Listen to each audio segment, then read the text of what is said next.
I stood frozen in the doorway of that small bookstore cafe, 30 minutes late for a blind date I'd almost cancelled twice that morning, and the moment the woman at the corner table looked up and met my eyes, she said something no stranger had any right to know. "You've been carrying something heavy for a long time, haven't you?"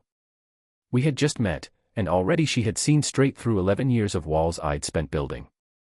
Before we continue, if you believe in kindness and second chances, take a moment to like this video, drop a comment, share it with someone who needs hope today, and subscribe to Kindness Inspire, because this story is about to remind you that sometimes the right person sees us before we've even learned to see ourselves. My name is Alaric Fenimore, 37 years old, and I hadn't been on a real date in over a decade, not since my younger brother, Desmond, drowned in a boating accident when I was 26, an accident I had spent every year since quietly believing was somehow my fault, since I'd been the one who suggested the trip in the first place. I'd built an entire adult life around that guilt without ever fully naming it as guilt, working long hours as an architectural drafter, keeping relationships shallow and short, telling myself I simply preferred solitude when the truth was closer to believing I didn't deserve much more than that. My coworker, Philippa, had spent months encouraging me to try one of those curated matchmaking services that focused on deeper compatibility rather than superficial swiping, and I'd finally relented, mostly to stop her from asking, agreeing to meet a woman named Serafina Duquette at a quiet cafe attached to a used bookstore downtown. That morning, I'd nearly cancelled twice, sitting in my car outside my apartment building with my hand on the ignition, convinced that showing up would only confirm what I already believed, that I wasn't built for this kind of connection anymore. I arrived 30 minutes late not because of traffic, but because I'd circled the block 4 times, working up something close to courage. When I finally walked in, sunlight spilling generously through the cafe's tall windows onto shelves of second-hand novels, I saw her immediately, seated at a corner table with a paperback open in front of her, unbothered by my lateness in a way that somehow made my anxiety worse rather than better.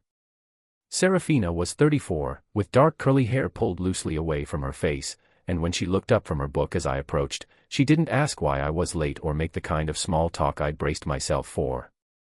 She simply studied my face for a long moment, longer than felt comfortable, and said the sentence that would replay in my mind for weeks afterward, that I'd clearly been carrying something heavy for a long time.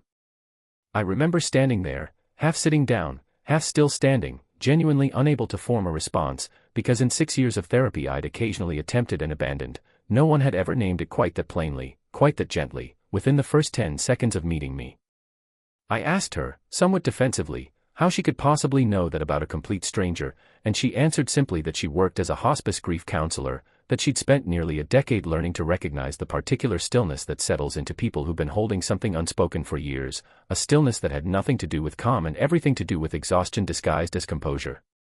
She wasn't performing some parlor trick or trying to impress me with intuition. She spoke about it the way someone describes a skill they'd earned through difficult, repetitive experience, watching families sit beside dying loved ones, learning to read grief in postures and silences long before people found words for it themselves. I sat down fully then, unsettled but strangely unable to leave, and over the next 2 hours, in a conversation that moved far more slowly and honestly than any first date I'd ever attempted, I found myself telling her fragments of the truth I'd never spoken aloud to anyone, not even the therapists I'd paid to listen. I told her about Desmond, about the boating trip, about the particular way guilt reshapes memory until you can no longer separate what actually happened from what you've convinced yourself you deserved. Serafina listened without flinching, without offering the hollow reassurances people usually reached for, that it wasn't your fault, delivered too quickly to actually mean anything. Instead, she asked careful, specific questions, allowing me to arrive at my own words rather than handing me hers. She told me, gently, about her own losses, about a fiancé who died from a sudden cardiac event 3 years earlier, barely 2 months before their wedding, and how she'd spent the following year working through a version of grief that had nearly convinced her to leave hospice work entirely, since being surrounded by dying strangers while processing her own private catastrophe had felt, for a long stretch, unbearable. She'd stayed, eventually, not because the pain disappeared, but because she'd slowly learned that sitting with grief rather than around it had become the only way she knew how to honor what she'd lost. If this story is touching your heart right now, please take a moment to like this video and leave a comment sharing your thoughts, because what happens next reminds us that real connection often begins in the exact places we've learned to hide. We left the cafe that evening having barely touched our coffee, both gone cold hours earlier, and agreed, almost hesitantly, to see each other again, neither of us quite trusting how quickly something had shifted after so many years of careful emotional distance. Over the following weeks, our conversations continued with that same unusual honesty, each meeting peeling back another layer neither of us had planned on revealing so soon.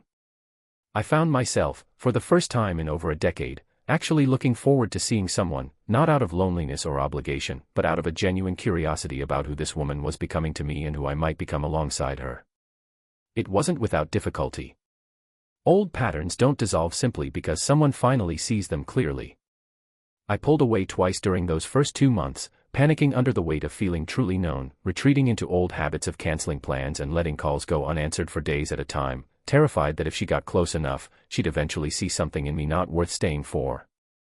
Serafina, drawing from her own hard-earned patience, never chased or pressured, but she also never pretended my withdrawal didn't affect her, telling me plainly, without accusation, that she understood fear but wouldn't indefinitely absorb the consequences of it either.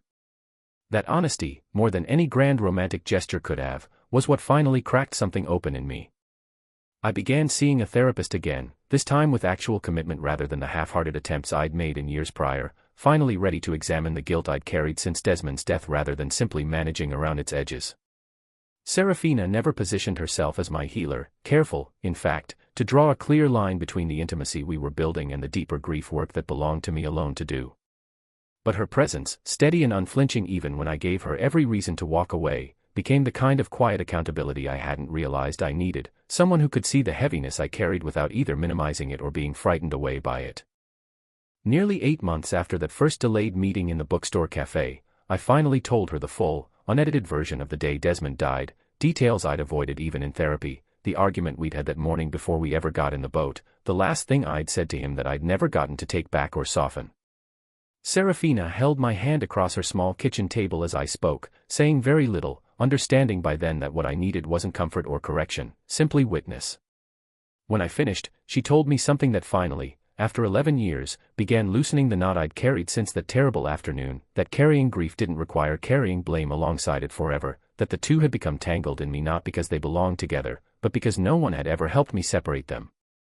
Before this story ends, if it moved you even a little, please comment the word "seen" below, because sometimes healing begins the moment someone truly looks at us and recognizes the weight we've been carrying alone. 2 years after that first meeting, Serafina and I built a life together that neither of us had expected to find at our respective ages, having both assumed, quietly and separately, that our capacity for this kind of connection had died alongside the people we'd lost.